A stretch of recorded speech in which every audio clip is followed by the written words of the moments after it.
Quelque part, une forêt existe, immense. Au pied de ces arbres, géants de 20 mètres de haut, tapis dans l'ombre, se cache une mystérieuse cité. On l'appelle la cité des dômes, la cité des fourmis Ata.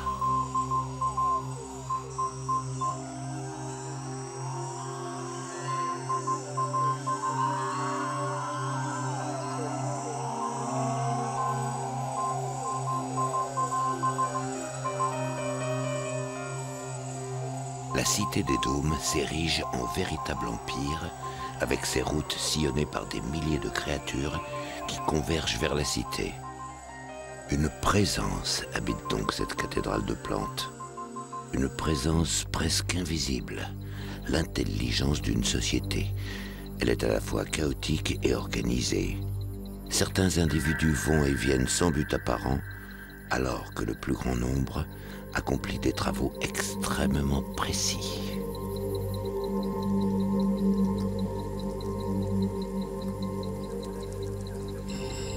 De longues colonnes explorent la forêt dans un incessant va-et-vient entre la cité et les arbres. Pour cette ouvrière, la piste qu'elle emprunte est comme un rail invisible formé d'odeurs, l'odeur des fourmis qui se suivent les unes les autres. Chaque ouvrière suit le flot continu des feuilles transportées par ses sœurs.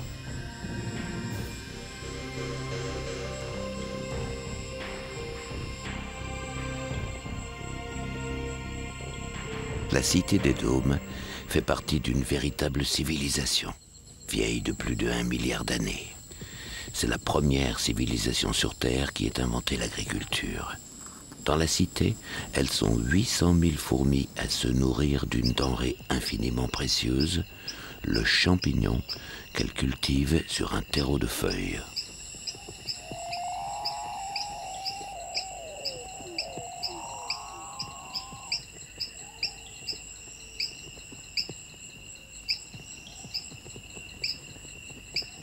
Un obstacle dans l'approvisionnement de ces feuilles et tout le fragile équilibre de la cité des dômes est compromis. Les feuilles doivent arriver coûte que coûte de façon régulière. Il s'agit de respecter un rythme d'une précision extrême. Les ouvrières communiquent à l'aide de phéromones, des molécules odoriférantes qui forment les lettres d'un alphabet secret. C'est ainsi qu'elles se stimulent. Devant l'obstacle qui coupe la piste d'odeur, chaque Ata excite ses voisines en émettant une longueur d'onde sous forme de vibrations parfumées. Grâce à ces injonctions parfumées, le besoin de cisailler et de tirer la feuille devient irrésistible. Elles s'y mettent toutes et l'excitation collective augmente encore. La feuille détruite, la piste d'odeur est rétablie et le besoin de cisailler va disparaître. Seul le groupe existe et fait preuve d'intelligence, une intelligence collective. Et l'organisme le plus intelligent, c'est la cité des dômes elle-même. La feuille a été réduite à l'état de lambeau par cet ordinateur chimique, traversé par un courant d'odeur et dont les circuits sont ces chaînes d'ouvrières qui habitent la cité. En quelques minutes seulement, le trafic est rétabli. La piste s'est maintenant élargie. Elle arrive enfin aux abords des portes de la cité.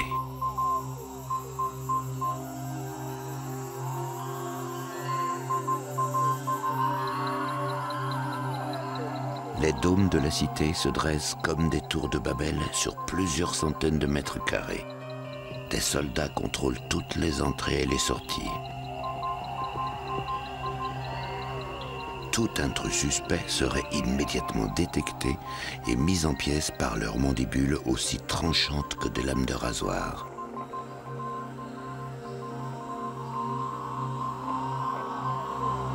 La colonne des ouvrières se bouscule et s'engouffre dans les labyrinthes qui conduisent dans la partie essentielle de ce monde, la mégalopole souterraine, dont les galeries plongent dans les grandes profondeurs encore inexplorées.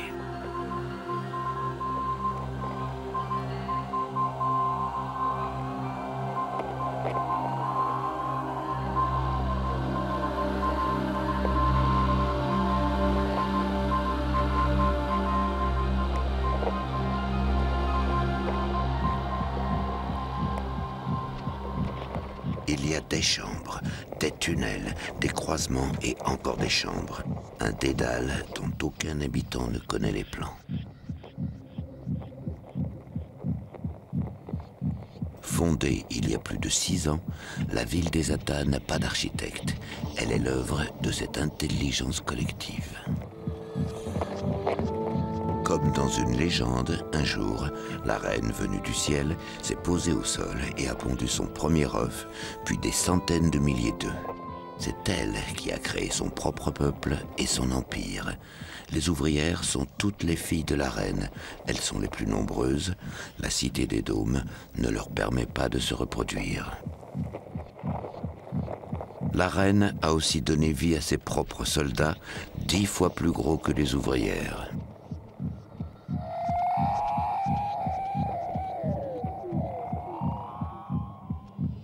Elle est la descendante de toute une dynastie qui a construit plusieurs cités comme celle-ci.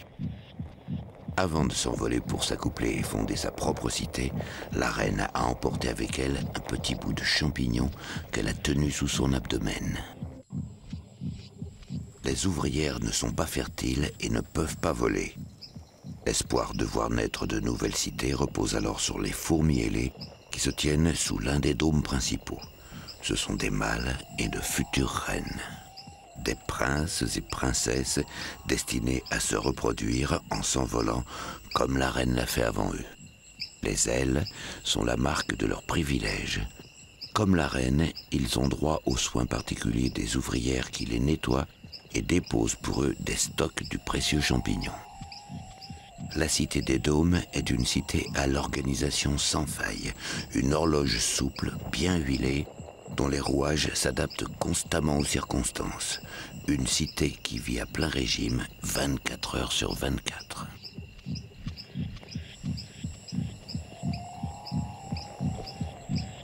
Aujourd'hui, le stock de champignons est au plus haut. Un nombre considérable d'ouvrières en prennent soin.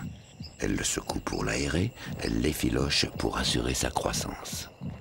Tout va donc pour le mieux dans le meilleur des mondes de fourmis.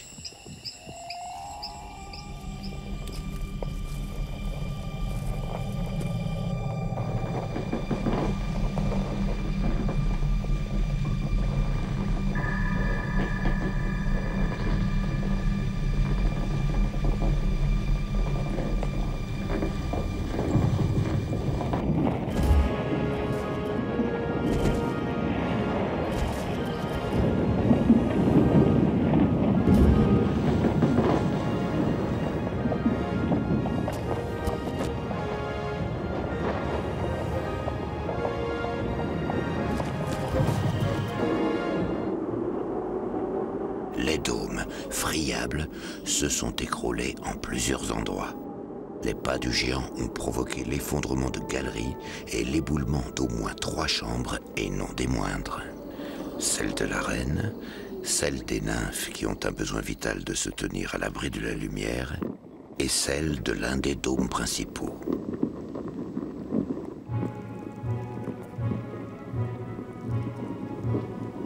Sous un énorme bloc, un ailé, futur reproducteur, est coincé. Alertés par les battements de ses antennes et par les odeurs qu'il émet, des équipes d'ouvrières accourent et se mettent aussitôt à l'œuvre pour déblayer le terrain.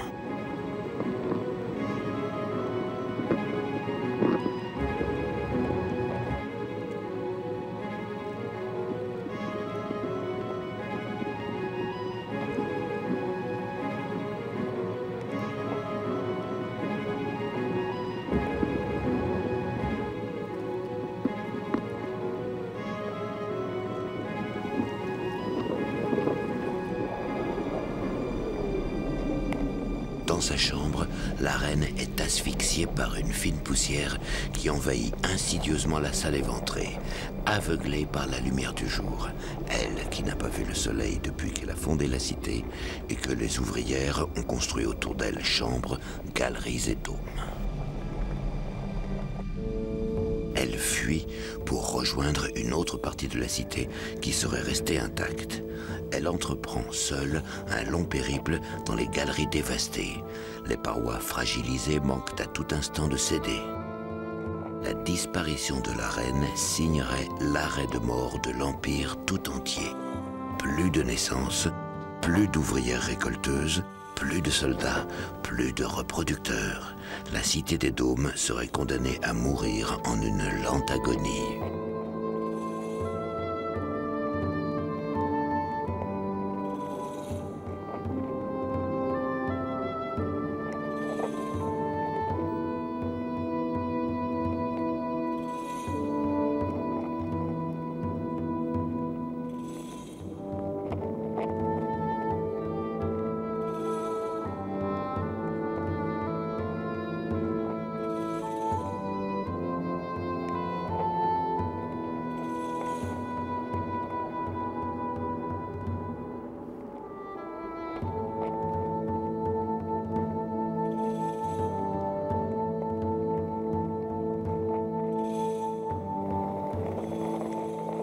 Après avoir franchi plusieurs obstacles dans les galeries effondrées, elle arrive enfin dans une chambre épargnée. La reine ne connaît pas toutes les salles de son immense palais et le refuge qu'elle vient de trouver est sans doute un lieu inconnu pour elle.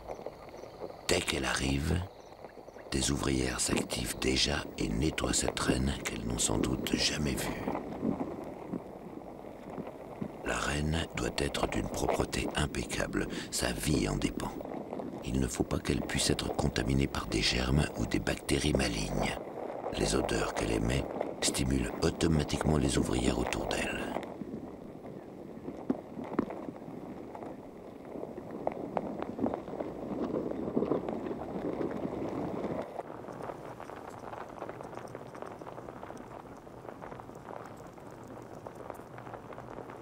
Une fois nettoyée, la reine se réalimente et sans perdre de temps, se prépare à pondre à nouveau à l'abri dans sa chambre de fortune.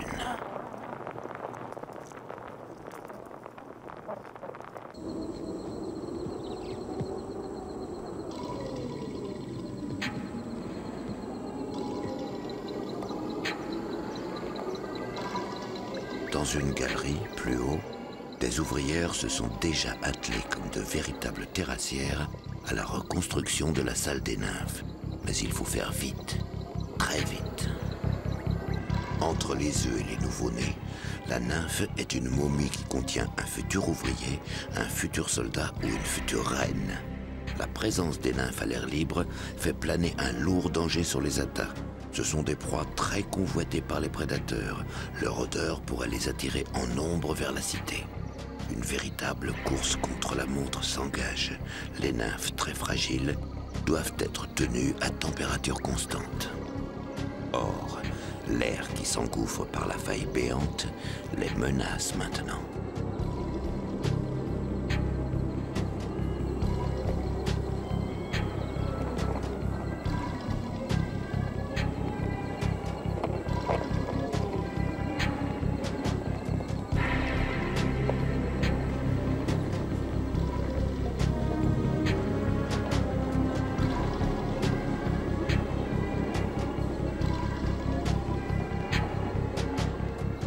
C'est ainsi que cette première journée prend fin.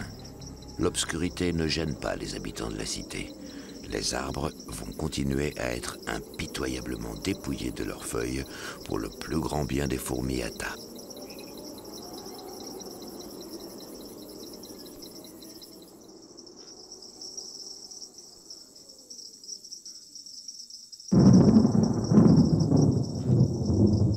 Tant bien que mal, la cité des Dômes tente de s'organiser pour réparer les dégâts.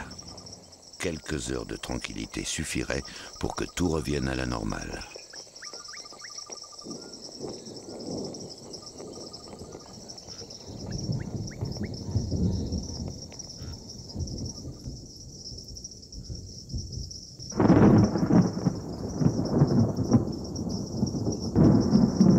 Mais, dans la nuit, au-delà des feuilles, un orage s'annonce.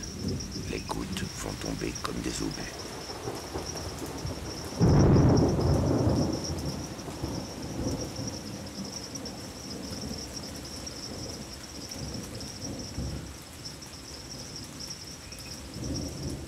Préparés à ce genre d'intempéries, en quelques minutes à peine, les Atas posent leur chargement de feuilles et se mettent à l'abri des projectiles liquides.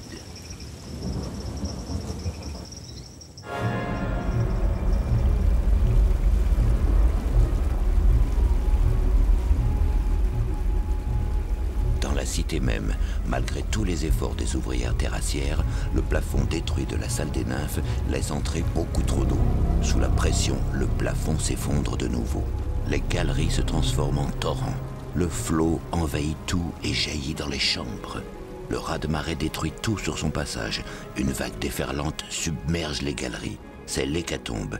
Des centaines d'ouvrières périssent noyées, d'autres s'accrochent à un radeau de fortune. Si la pluie persiste encore longtemps, les salles et les profondeurs du nid risquent d'être inondées et de pourrir. La prolifération des bactéries risquerait de créer une épidémie meurtrière parmi les Atas. Le grand dôme de la salle des nymphes a bien du mal à résister, malgré les ouvrières terrassières qui redoublent d'ardeur.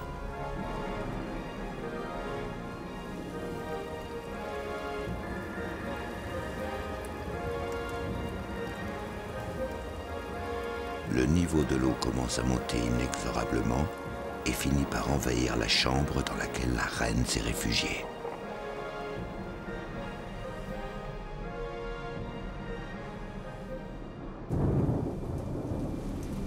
À l'extérieur, sous la pluie, la reconstruction de la chambre des nymphes se poursuit toujours dans l'urgence. Sous les assauts de l'eau, le dôme endommagé se fragilise.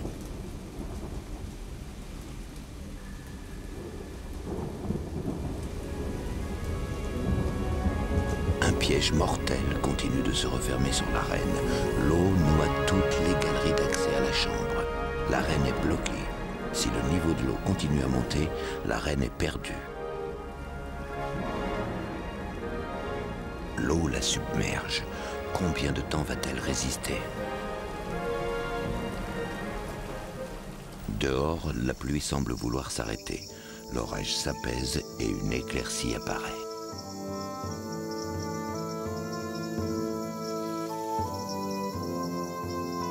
L'accalmie, dès les premiers rayons de soleil, devrait faire baisser le niveau de l'eau suffisamment vite pour sauver la reine.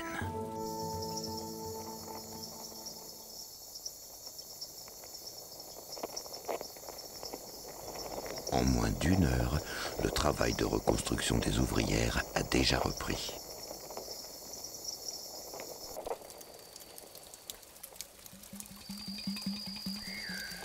La reine, toujours prisonnière des eaux, dérive lentement sur son radeau de champignons. Il lui faut rejoindre un autre dôme, tenter de se mettre à l'abri.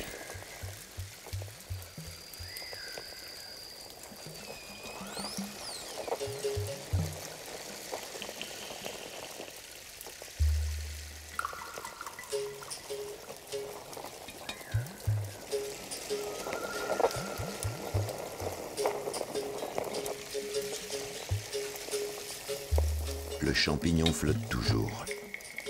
D'autres survivants essaient de s'embarquer, ce qui pourrait provoquer un naufrage.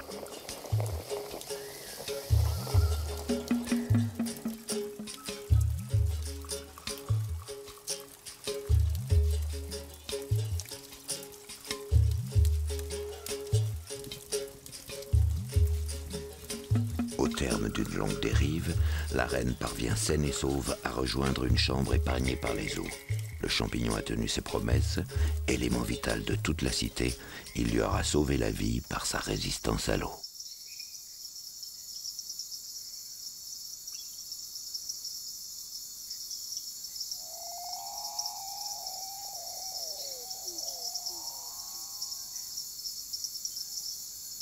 Au petit matin, à l'aube du deuxième jour, la vie dans la cité semble avoir repris son cours normal, enfin presque.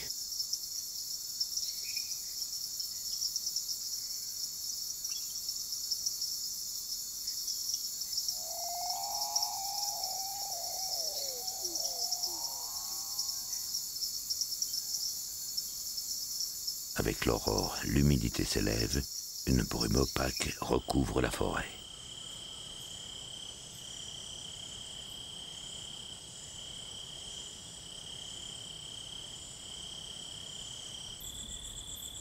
Dans le dôme, les dégâts sont visibles. Le sol n'a pas encore absorbé les flaques d'eau stagnantes. Mais certains champignons pourrissent. S'ils prolifèrent, toute la cité risque d'être contaminée par les moisissures. Les champignons ne seraient plus mangeables, la reconstruction de la chambre des nymphes serait retardée. Des germes de pourriture en suspension envahissent certaines galeries. L'air irrespirable commence à se polluer. De nouvelles équipes de nettoyage se mettent en place.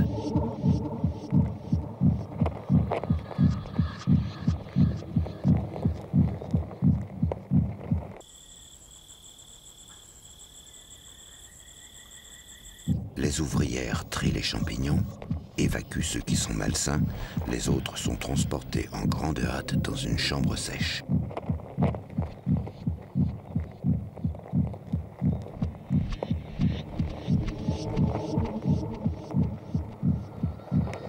Ces catastrophes en série affectent l'écosystème de la cité. Le retour à la normale prendra du temps. Mais l'essentiel est que la reine puisse continuer de pondre. Un stock de champignons sains vient de lui être apporté.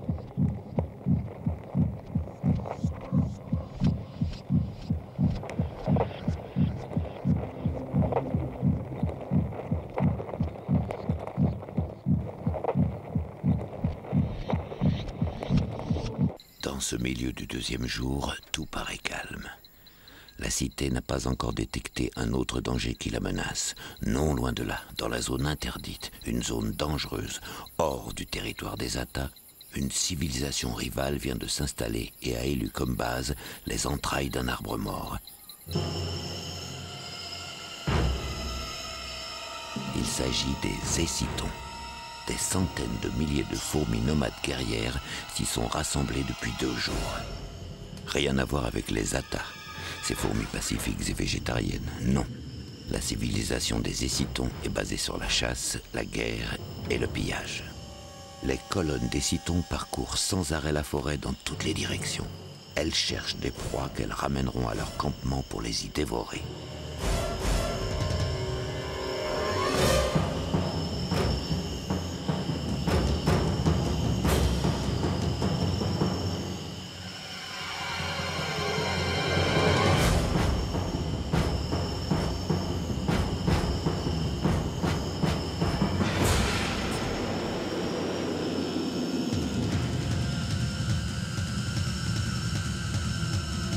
Cette armée se prépare en s'auto-programmant lentement. Les odeurs vont s'accumuler d'heure en heure jusqu'à déclencher le grand départ vers la guerre. Au creux de l'arbre mort, des centaines de milliers de fourmis Essitons se tiennent par les pattes. Une grappe vivante qui forme des murs, des chambres, des galeries de fourmis enchevêtrées.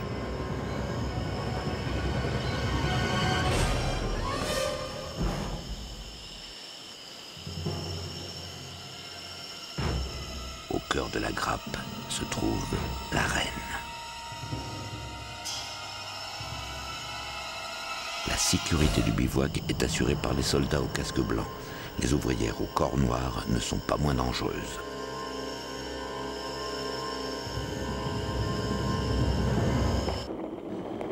Dans la cité Atta, la chambre encore béante, à l'air libre, laisse échapper l'odeur des nymphes. Or, les nymphes, qui sont très riches en protéines, représentent un véritable trésor à piller.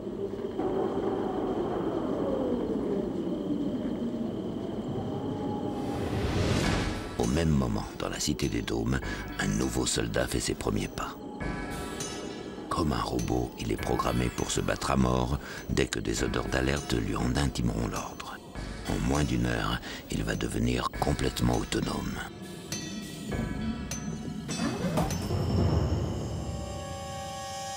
Dans le campement Essiton, l'excitation monte. La concentration d'odeurs va déclencher l'invasion. Le départ se produit brusquement. Le bivouac, en se défaisant, forme de véritables ponts vivants qui leur permettent de fondre sur leur proie. À partir de la grappe, les colonnes s'étirent à toute vitesse comme des jambes et des bras appartenant à cette intelligence collective dont le principe est la guerre et le pillage.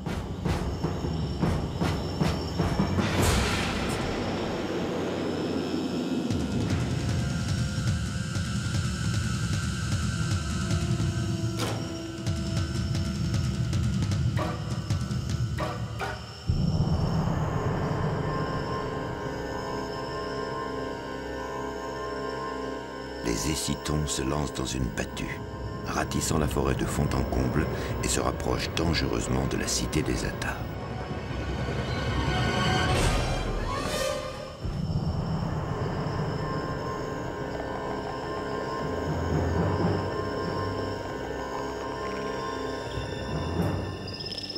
Aux frontières de la cité des Dômes, un groupe de soldats et d'ouvriers Atas s'attarde encore le long d'une ancienne piste de récolte, sans détecter le danger qui les menace.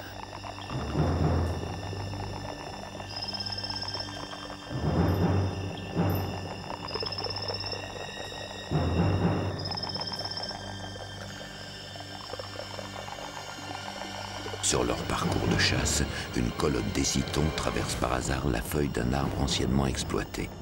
Les odeurs laissées par les ouvriers Atas vont les guider jusqu'au butin. On entend déjà le frottement de centaines de pattes guerrières qui, dans un pas cadencé, se mettent à suivre la piste abandonnée.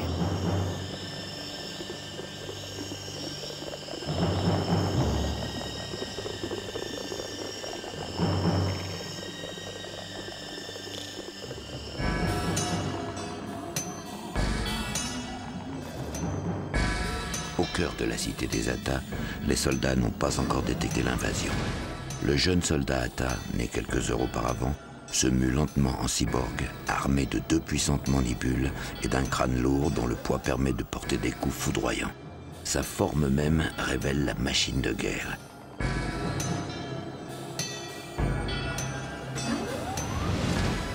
Ses yeux hémisphériques examinent le décor à travers le tamis des facettes oculaires. Il peut voir devant, derrière et dessous simultanément.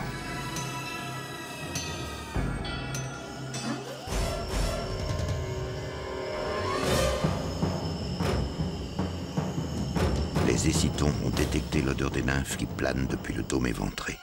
En une masse compacte et homogène, elles se rassemblent de plus en plus nombreuses, rejointes par d'autres factions et continuent à remonter l'ancienne piste des Atas.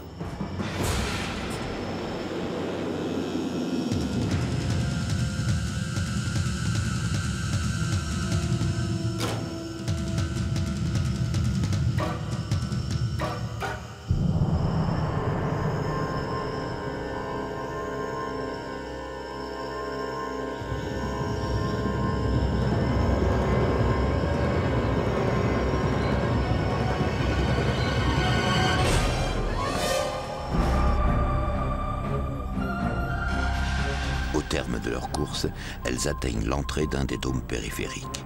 Alertés, les premiers soldats Atas sortent. Les réseaux de récolteuses de feuilles se désorganisent. La mécanique d'approvisionnement se dérègle peu à peu.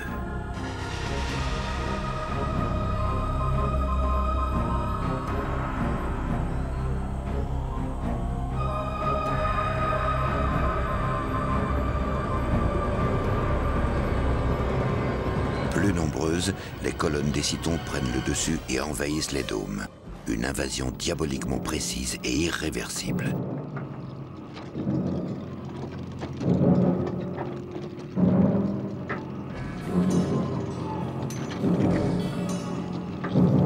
Des combats singuliers s'engagent entre les Atas rouges et les Essitons, soldats à tête blanche et ouvrières au corps noir. Elles s'agrippent dans une étreinte qui va augmenter en intensité pendant de longues minutes, voire des heures pour se finir par la mort.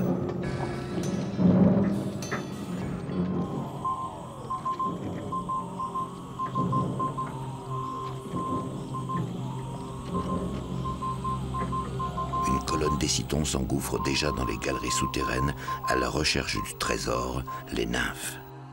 La reine des Atas tente de s'enfuir, mais elle se retrouve coincée entre 2 galeries dans lesquelles on combat. Si elle reste isolée au milieu des assaillants, sa mort est certaine. Lorsqu'un grave danger se présente, les soldats généralement chargés de sa sécurité remontent toujours vers les hauteurs du nid pour en défendre les entrées.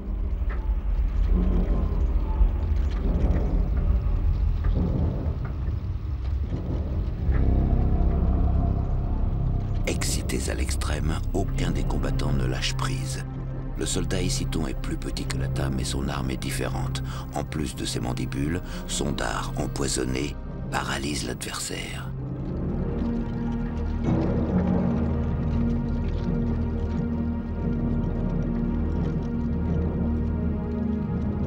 Et ce qui décide de l'issue du combat, c'est la vitesse du poison du soldat casque blanc contre la puissance des mandibules tranchantes du soldat Hata.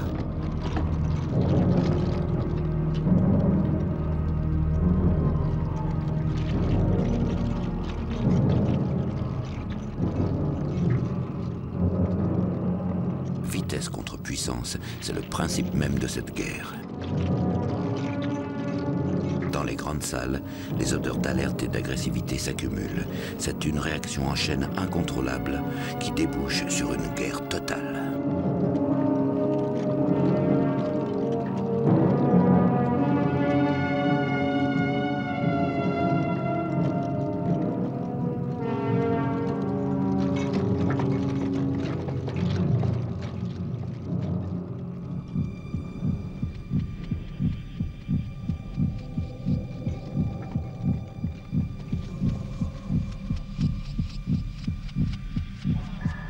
À 5 mètres sous terre, dans les quartiers de haute sécurité de la Cité des Dômes, les princes et princesses ailés sont tenus à l'écart des combats.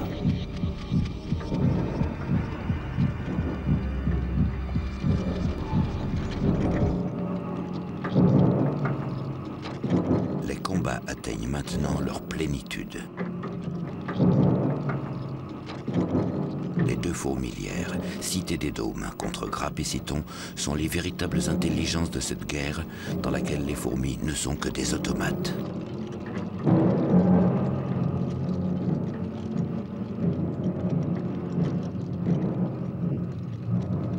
Les deux fourmilières sont proches par leur ingéniosité et leur organisation dans la destruction. Par leur absence totale de conscience d'elles-mêmes, elles sont infiniment loin du monde des humains.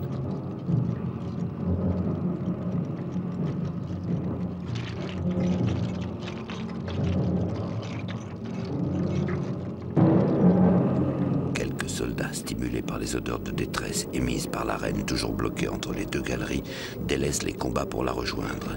Les Essitons encerclent déjà la reine.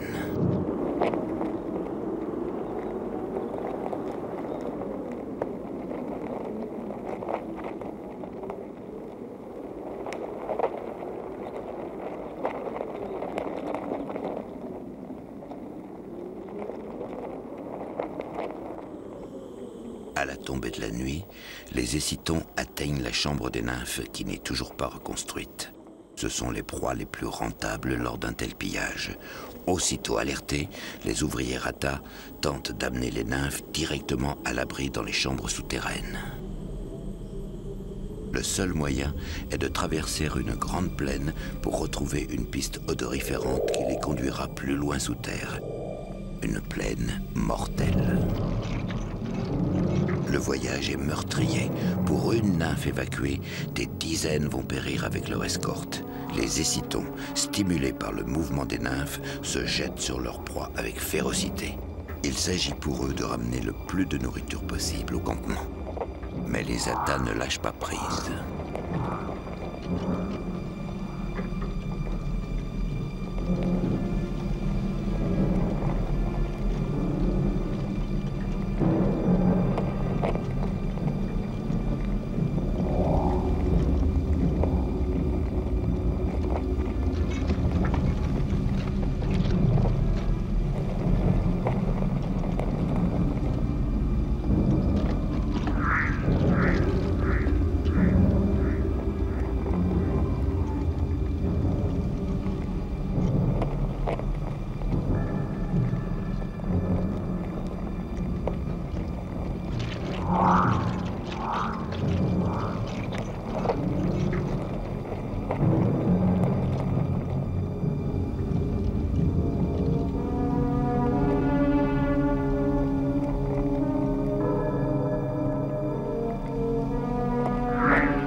Les nymphes qui ont réussi à traverser sont immédiatement emportées vers d'autres accès qui mènent au sous-sol. L'invasion de cette partie de la ville pourrait être foudroyante si les Essitons suivaient leurs odeurs dans les dédales encore épargnés. Les nymphes sauvées sont entreposées dans une chambre souterraine encore à l'abri des Essitons.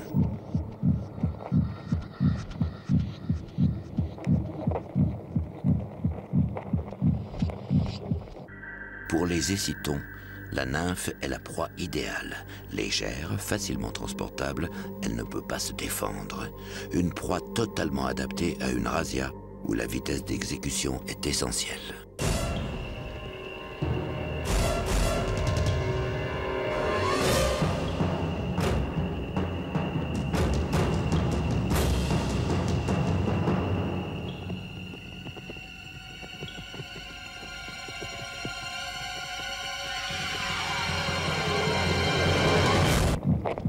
Une nymphe sur 10 a survécu au voyage. Le problème est d'atteindre un stock suffisant qui permette à la Cité des Dômes de se régénérer si les Essitons finissent par être repoussés.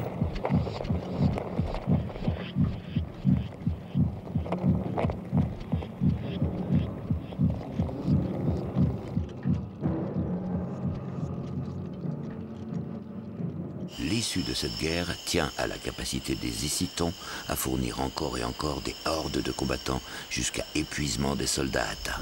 Si la guerre se prolonge trop, les Essitons ne pourront pas tenir ce rythme et immanquablement, les réserves de la grappe des nomades ne suffiront plus. Le temps joue en faveur de la Cité des Dômes.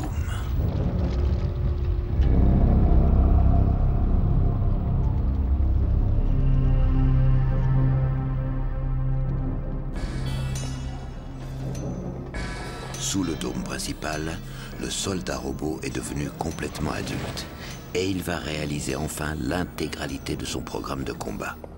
Avec ses mandibules sabres, il doit affronter le soldat Essiton qui cherche à l'empoisonner. Il accomplit son destin, se sacrifier pour la cité en combattant jusqu'à la mort.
À prendre le dessus sur une faction Hata.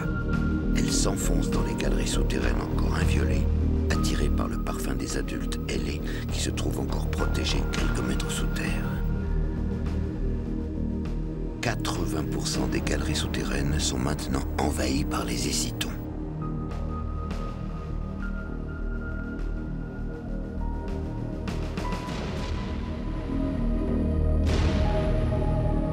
La reine, qui émet des odeurs, n'est plus très loin. Toujours livrée à elle-même, elle se défend comme elle peut. Les renforts Hata ne sont toujours pas là.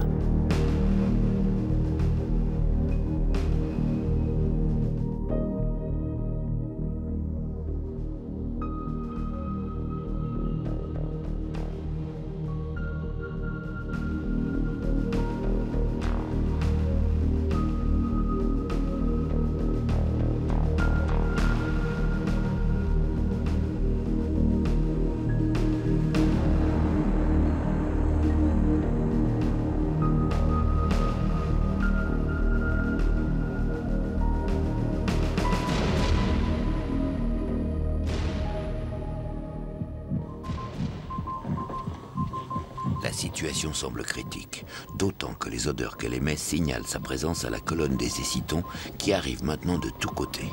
Plus elle se défend, plus ces odeurs attirent ses ennemis comme drogués de phéromones. Le cocktail odoriférant débouche sur une folie collective et meurtrière. La violence entraîne la violence. La galerie piège les odeurs d'agression et les soldats Hata sont trop peu nombreux.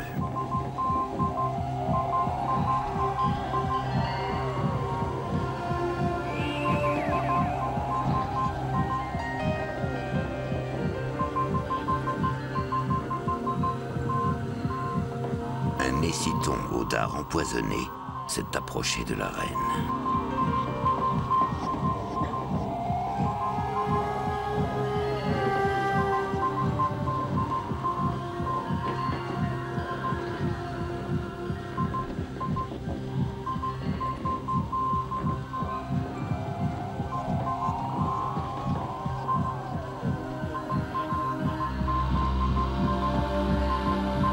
Des soldats Hata, alertés par les odeurs de détresse, arrivent enfin en renfort.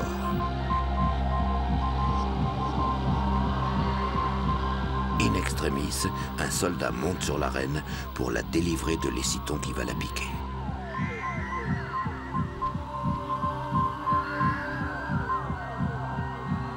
Dehors, l'orage gronde et la pluie tombe sur la grande forêt tropicale. Les éléments se déchaînent. L'orage plus la guerre crée une ambiance d'apocalypse. Serait-ce la fin ou plutôt la délivrance? La pluie pourrait infléchir l'issue de cette guerre.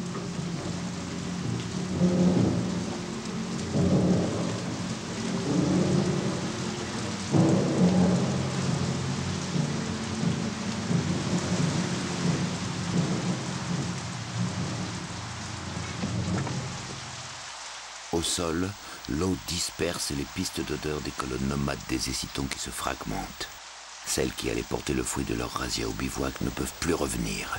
Les traces odorantes qui leur permettaient de retrouver la cité des dômes disparaissent peu à peu dans l'eau et la boue. À l'extérieur, seuls quelques duels engagés persistent. Les deux combattants sont tellement proches que l'effet des odeurs d'agressivité vont persister un moment malgré la pluie. Petit à petit, le flux des combattants se tarit.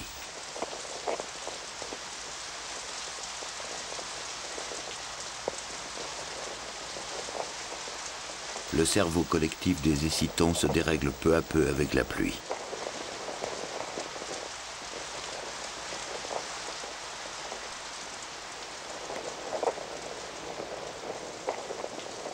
Les combattants Essitons n'arrivent plus en suffisamment grand nombre sur le front. Les fourmis errent comme des robots déréglés hors des pistes qui se dissolvent. À la longue, l'eau agit malgré l'excitation mutuelle des combattants.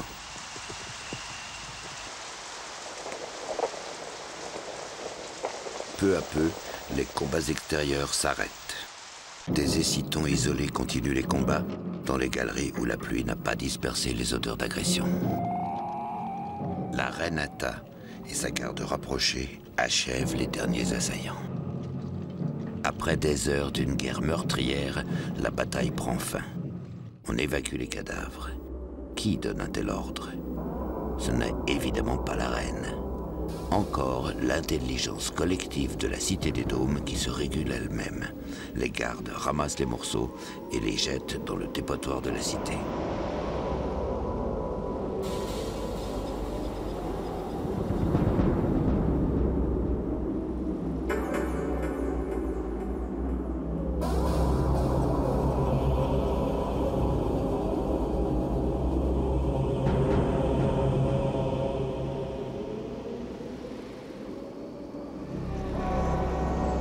La cité est-elle sauvée durablement ou s'agit-il d'une victoire sans lendemain?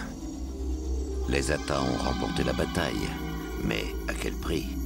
Entre l'effondrement, la pluie et la guerre contre les Essitons, ce sont plus de 10 000 Hata qui ont péri noyés, écrasés sous les éboulements, attaqués alors qu'elles cherchaient à évacuer les nymphes dans les différents combats meurtriers.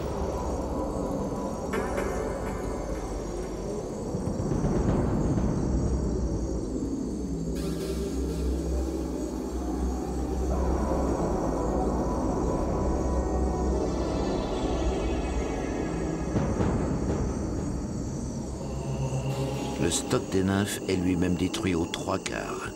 Il en reste tout de même 250 sur le millier initial qui, dans les prochaines heures, vont se transformer en individus capables de travailler.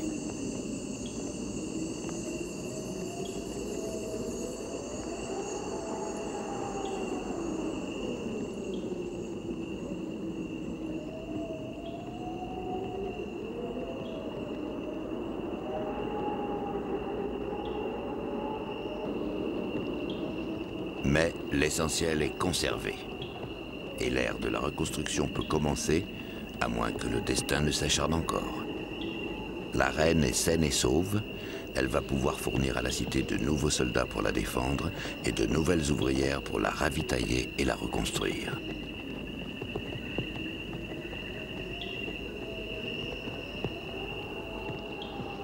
La cité des Dômes est encore là pour longtemps. Ce qu'elle a vécu a été une aventure étonnante, une mauvaise série qui a failli tout détruire. Un pas humain sur le dôme abritant les nymphes, une pluie un peu trop forte au mauvais moment qui a retardé la reconstruction et précipité l'avenue des Essitons, conjonction exceptionnelle de hasards malencontreux. Mais une fois de plus, l'intelligence collective de l'Empire a triomphé.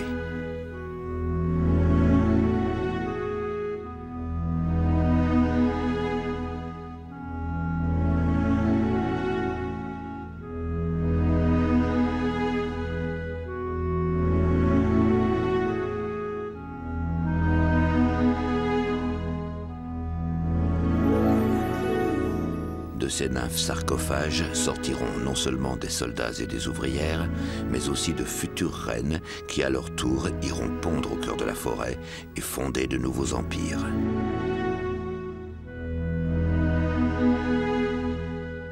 La civilisation des Ata n'est donc pas près de s'éteindre. Elle traversera ainsi de reines en reines les siècles, voire les millions d'années.